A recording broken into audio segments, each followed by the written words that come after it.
I hate long-winded intros, so we'll talk more after the episode's done.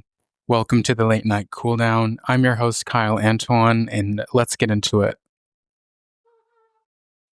I've been on so many journeys, it's really a lot. So we're going to keep things simple this episode and just focus on my weight loss journey, some New Year's inspiration, and a bit more about what my podcast is about, which we'll touch more on after the episode's done. So how I do podcasts is I am not reading from a script. I don't plan out what I'm going to say other than when I do some research or take notes of certain information written down so I have the correct information to provide.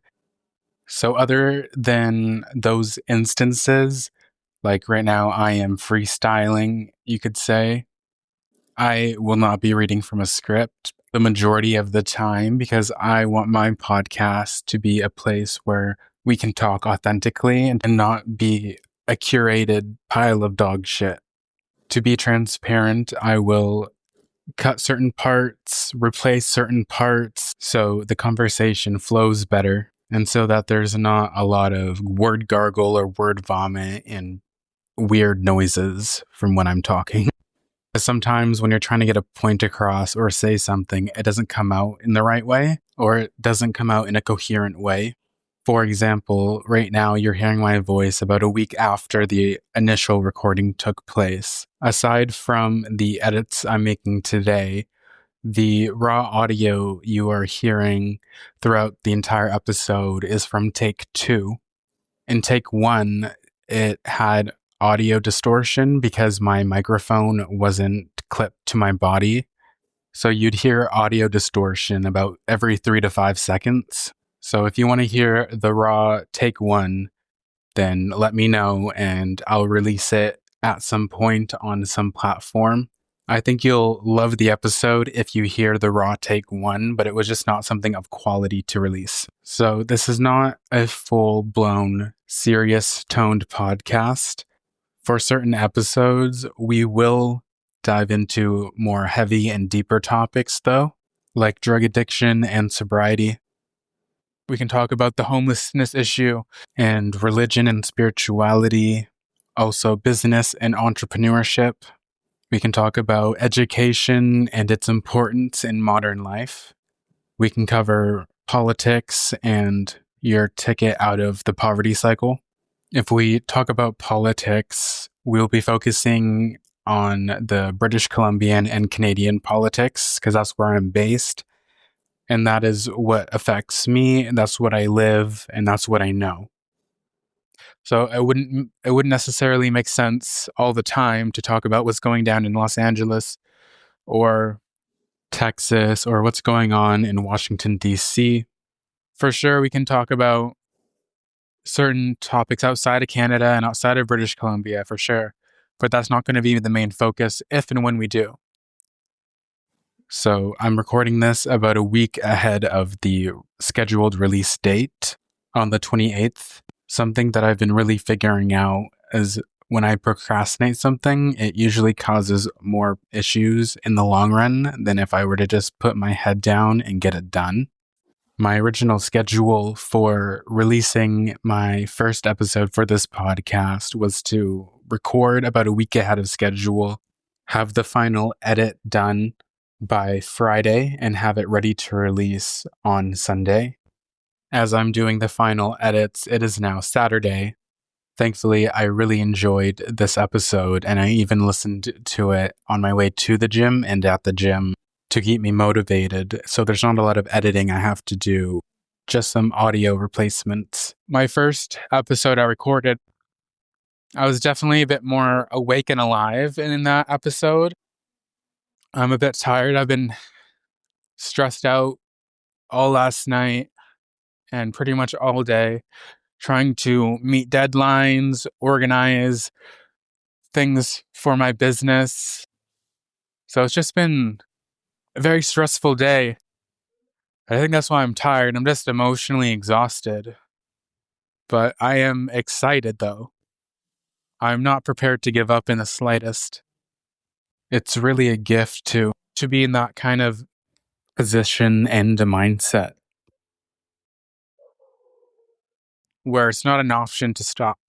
It's not an option to give up again. It's not an option to quit, because the people who lack discipline and motivation and a vision in life are, I would say, some of the saddest people there are. Because even if they do have a vision, if they lack the discipline, they're not going to follow through and achieve it.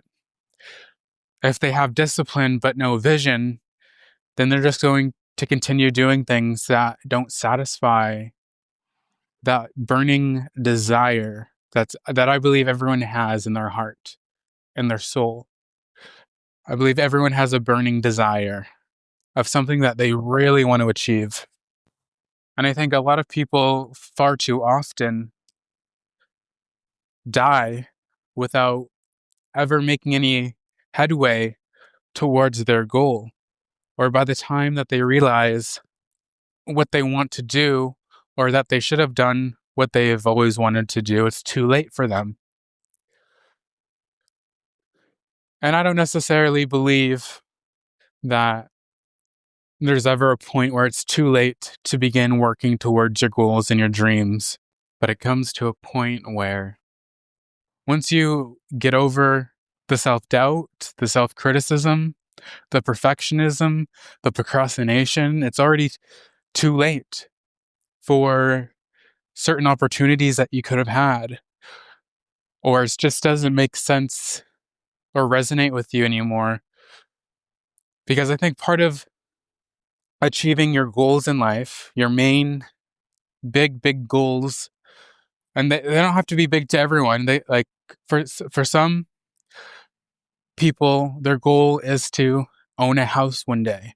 And to some people, that dream is out of reality. It's not achievable to them, they don't think. To other people, that's the easiest goal there is. But the one thing more important than your goal is the journey to the goal.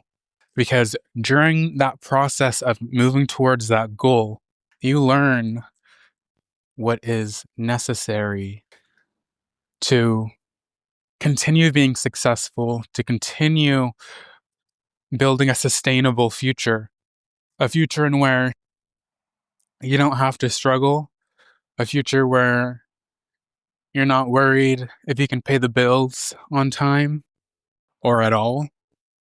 So part of my hope with this show is to give you the knowledge and equip you with the tools to safeguard your future. But that's the biggest thing I fear in life, is being a loser forever.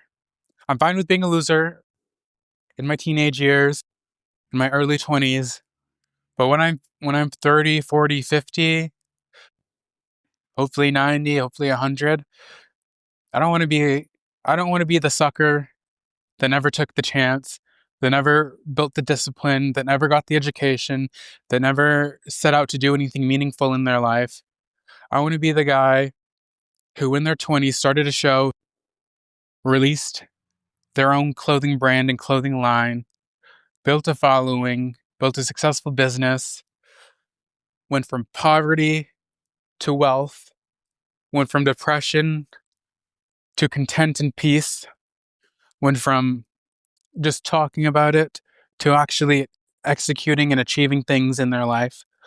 And the important thing is outlining your goals and your dreams and the way to get there to yourself. When you wake up early in the morning and you got a good sleep routine, sleep is your number one. You got to get your sleep down to a T.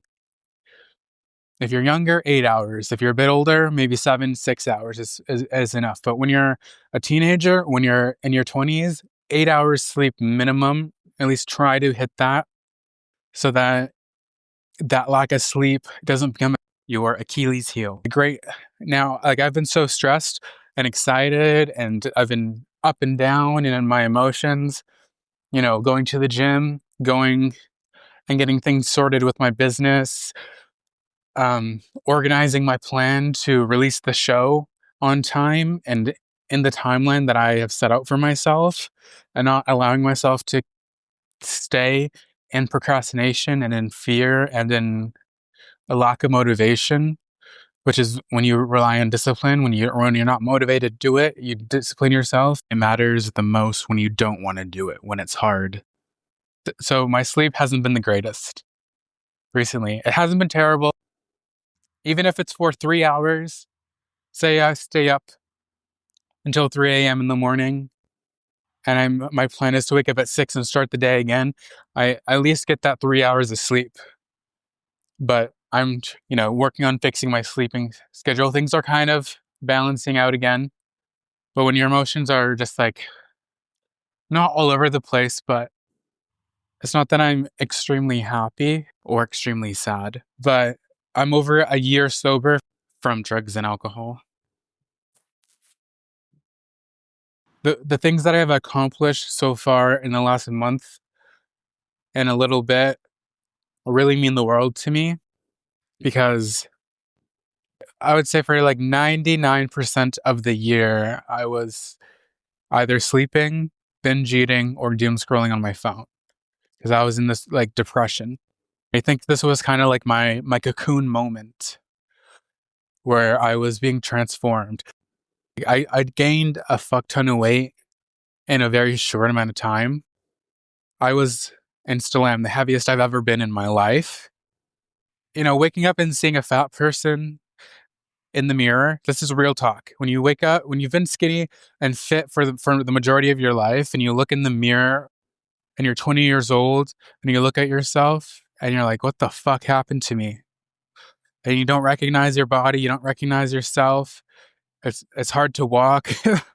It's hard to, like, I'm not body shaming anybody. Love yourself and love your body. Take care of it. I'm not judging you.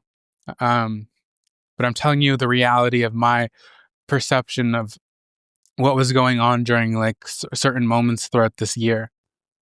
It's a sad thing to see yourself letting go of life, because I wasn't living. I was merely surviving the day and going to bed, and that's not living. So recently I've made the shift, and I'm slowly starting to, feel alive again, feel clear again, feel, more at peace. And, that's what the late night cool down show is about with Kyle Antoine. That's what it's about. Real motivation, real conversation, real perspective. None of this fucking, I'm not trying to sell you a course. I'm not trying to hide my knowledge and wisdom and my life lessons and my life stories behind a paywall. I want to give it to you for free. It is on Spotify and stuff, but it's also on YouTube. So go check it out on YouTube, or if you're listening on YouTube, hey, I'm not trying to, like, part of my purpose, I believe, is to help people. And I love helping people. I really do. And it's weird to say that out loud because it sounds like I'm trying to virtue signal, because people who help people don't brag about how they help people or how they like helping people, but this is a conversation. This is the real talk. I like helping people. I like when no one has the answer and I do. It's not a sense of ego, it's a sense of deep admiration for the lessons and the stuff that I've gone through in this lifetime to equip me with the skills or the knowledge or the know-how to help somebody else. And if I can make someone's life easier by sharing my knowledge, then I am more than willing to do it. And I just so happen to love talking as well. So the show is kind of like my thing right now. But yeah, so my weight before starting the journey was 269.8 pounds. Keep in mind, for the majority of my lifetime, I've either been 120 when I was like younger to 150, and then 180 was kind of like the max weight I've been around up until this year, and I jumped from 180 to 269.8 pounds. That's a crazy jump. So far, though, I have lost 22.2 pounds in the span of about 4 weeks. So from 269.8 pounds down to 247.6 pounds.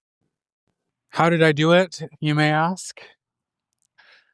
It's a very simple thing, no gimmicks, no paywall, I promise. Calories in versus calorie out while eating below your calorie maintenance. To calculate your caloric maintenance, you first start with your basal metabolic rate, your BMR. For me, at 247.6 pounds, that's 112.55 kilogram. My height is 5'11", which is 180.34 centimeters, and I am 20 years old. So when I put these metrics into what's called the Mifflin-St Jeor equation, that is 10 times your weight plus 6.25 times your height minus 5 times your age, and add 5 is your basal metabolic rate, or simply your BMR. This equation calculates how much calories your body needs to just maintain its vital functions. The second part of this equation determines your actual caloric maintenance by factoring in your daily activity level. So we take your BMR and times it by physical activity level. So if you're mostly sedentary, you would multiply your BMR by 1.2. If you do light activity, you would multiply it by 1.375. If you do moderate activity, it would be 1.55. And if you're very active, you would multiply by 1.725. And if you are extremely active, you would times it by 1.9. And once you have that equation done, that is called your total daily energy expenditure, or TDEE. To calculate my TDEE, we would take my BMR, so I weigh 112.55 kilograms. My height is 5'11", which is 180.34 centimeters, and I'm 20 years old. When I put my metrics into the equation, that's 10 times 112.55 plus 6.25 times 180.34 minus 5 times 20, and then add 5. My BMR comes to 2,158 calories. Because I walk over 17,000 steps a day and I lift weights, I multiply my BMR by the activity factor. In my case, it would be 1.725. So my total daily energy expenditure, or TDEE, is 3,723 calories. To lose weight, I would have to eat significantly under that number. So now, instead of trying different diets or doing the guesswork, you have the mathematical equation to lose weight. After you do your calculation, you now know if I input this much calories, this will be the output, whether it be gaining or losing weight. And it doesn't really matter what you eat, it's how much you eat. Of course, you want to try and eat healthier foods anyways, but the math doesn't care if you ate 400 calories of a burger or 400 calories of fruits and veggies. It still counts the same. So that's kind of step one. Step two would be factoring in higher levels of activity every day. Your body's now in a deficit. Your body's burning calories whether you move or not. So if we factor in higher levels of activity every day, that number of calories you burn every day skyrockets, and so does your weight loss. For me personally, I go on walks every day, but for you, that may look like going swimming. You may like swimming a lot more. You may even like dancing, but try and get a high level activity every day to maximize your results in a shorter time period.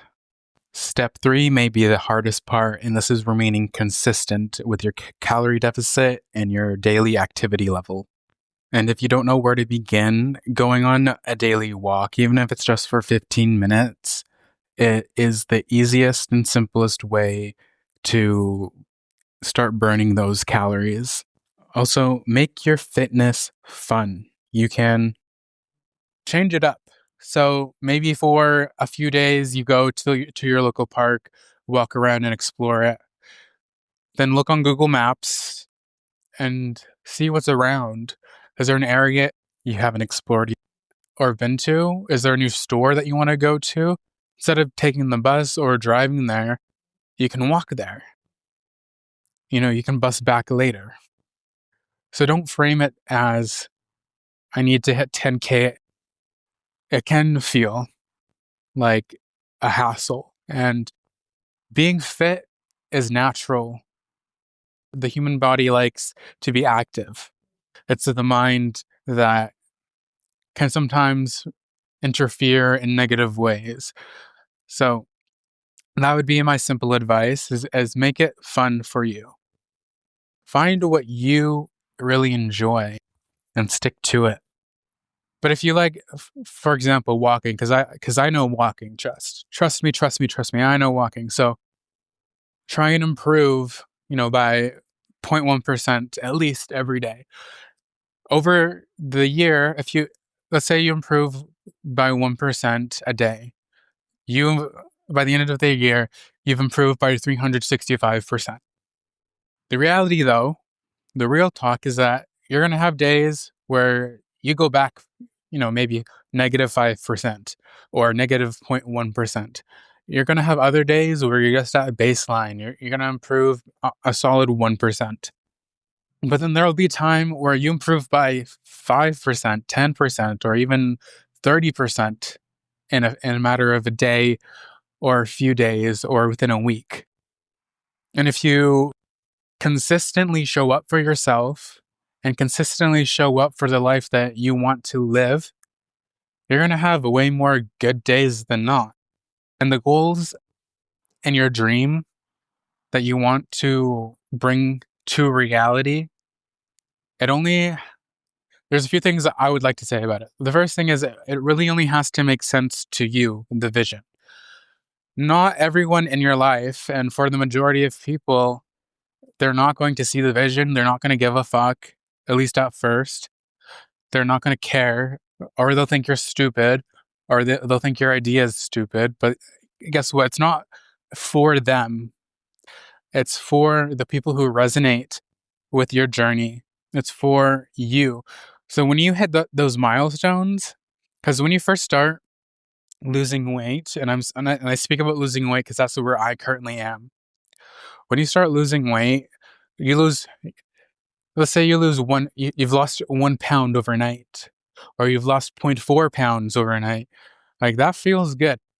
Like it doesn't feel like it's much, but when you are in a consistent calorie deficit, hitting your eight to 10,000 minimum steps a day, you go to the gym at least 3 times a week, and actually get your muscles pumping and those muscle tears, and you do your aftercare and recovery.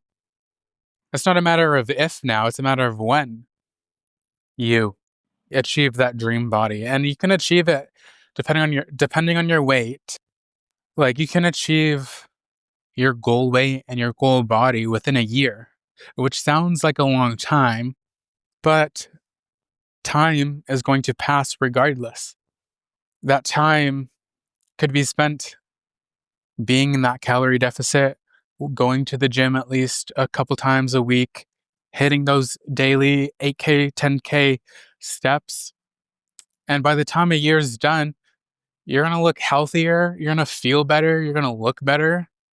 But more importantly, you're going to improve your self-confidence and your self-perception because you chose to do something and you stuck to it. Regardless, because there's going to be days you just want to go to McDonald's. There's going to be days you just want to eat all the snacks out of your pantry. Like, trust me, I have those days. Everyone, especially when they first start out on their fitness journey, has those days. But when you're able to walk away from those snacks, when you're able to eat high protein, low cal meals, the general rule of thumb goes 1 gram of protein per 1 pound of body weight. So as a 247.6 pound male, I would need to consume about 247 grams of protein, if not 248 grams of protein. in a day while maintaining the calorie deficit. Another thing would be buy yourself a kitchen scale to weigh your food in grams, and buy yourself a bathroom scale if you don't already have one. You can get it cheap at Walmart. And every morning, wake up before you eat or drink anything, and after you use the washroom if you have to, remove your clothes, step on the scale, look at the number. By weighing yourself every morning, you get used to your weight fluctuations. You also get to see in real time how different foods and like sodium intake and how sodium affects how much water your body holds on to. And you're going to the gym, you're doing your daily walks, like the number on the scale matters less and less to you. Instead of the number becoming part of your identity, it now just becomes what it is, and it's just a number on the scale now. Because it feels scary and it feels wrong to look at that huge number sometimes. At least for me, it does. I'm like, holy fuck. But now that I've, go to the gym at least a few times a week, do my workouts, get the blood and the muscles pumping, go for my daily walks at least, and maintain my diet of, lean meats, clean carbs, low calorie snacks, black coffee with 3 Splenda in the morning, 3 cups minimum. Like, I feel good. I feel more healthy, and I still feel that drive to continue improving because it can only get better if I continue. The only time it'll get worse is if I stop doing what I set my intentions on, right?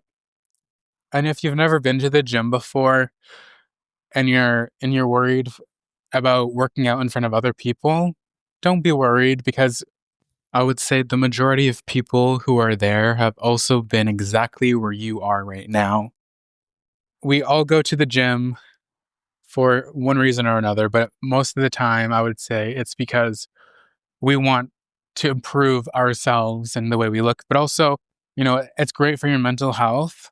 Like after a workout at the gym, even if like I'm not saying you gotta, you know, tear a tendon or strain your muscle, but enough to tear your muscles enough to where like, you're reaching failure consistently on a heavy but manageable weight, right? After the gym, like that's one of the greatest feelings ever is like, yes, I did that. And like I literally feel so good after. Like it's crazy how just being active and working out, how good it makes you feel. And you know, and I will say this, like the first month like starting from the day you officially, got the equipment, you got the food, you got your scale and stuff, you got your gym membership, and you start, it's going to take about a month for you to adjust to this new lifestyle, because the reason why a lot of people, I think the reason why a lot of people gain the weight back is because they perceive working out as a quick fix, when in reality it's a new way of living. You're no longer that person who's sedentary. You're no longer the person who overeats, unless that's your goal, is to, bulk. But that's a different thing. Now you're an active person. Like that's kind of like, can you see the difference I'm trying to point out? Something you'll start to notice when you are tracking how many calories you eat every day is how much calories are in everyday things like mayo, even in crackers and chips and stuff like that. Like before, even when I was like 150 pounds, 120 pounds, I never thought of the calories, how easily you can rack up your calories for the day. Like it's insane. Like, and you start realizing how much over consumption of food is just, it's so easy to do. But if you can maintain a calorie deficit and exercise every day, you can and will lose weight. It's not always the easiest, but it's really that simple, and you get used to it. And the sooner you start, the sooner you'll realize you should have started, a long time ago.